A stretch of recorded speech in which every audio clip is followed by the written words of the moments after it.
when you have a tiny majority, as the GOP does, as we're about to see in the fight for the speakership, when you have that, you have to have bipartisanship. You literally cannot function without it. And the more that the Congress, particularly the House, is forced to engage with each other to pass anything, that spills out into all of us by producing bills that are in the middle, as Tom suggests. So that is crucial. You actually, in some cases, want a very tight, slim majority because it forces bipartisanship. I don't think it'll come from a single individual on the outside. It's going to come from compromised public policy. Okay, we got a Louisiana Speaker of the House. I think a lot of Americans really don't know who he is, like me. But the answer is this guy supported President-elect Trump in saying the election wasn't this, or, you know the drill, Professor Schiller. What's he looking at Friday? Is he a layup to retain the Speaker appointment? No, I mean, I think, obviously Thomas Massie is sort of trying to jump in from Kentucky, and he's been very vocal. Who knows what Chip Roy will do from Texas. He's positioned himself pretty well now in the House.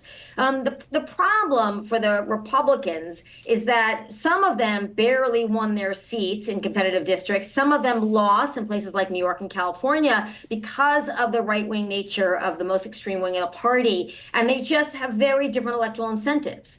And they don't want to give away the store. And it's interesting to me how they're trying to position vis-a-vis Trump, right? Trump wants Mike Johnson. If they give him Mike Johnson, then what leverage do they have with the president going forward? And remember, they are already looking towards 2026, and they realize that they're likely to lose more seats and possibly the majority. So how do they shore it up? And they just have internal disagreement about what the successful political strategy for them is going forward.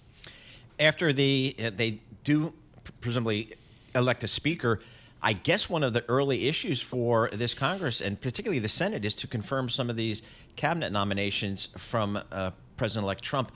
How contentious is that going to be? Because I haven't heard too much about that in the last few weeks. Sort of drifted away. Yeah. No, I mean, you have to give some credit, at least already, to John Thune, the incoming Republican leader of the Senate, because he's managed to persuade Trump that confirmation hearings are important and that the Senate should vote on all these cabinet nominees and confirm them so they are duly confirmed by an elected body rather than being acting. So that's a small victory for the Constitution and institutions themselves. But now we have these terrible terrorist attacks, and you think about Kristi Noem at Homeland Security, and you say to yourself, is Kristi Noem in trouble now? Does Kristi Noem have what it takes to really run that department? Yes, that's what Trump thinks.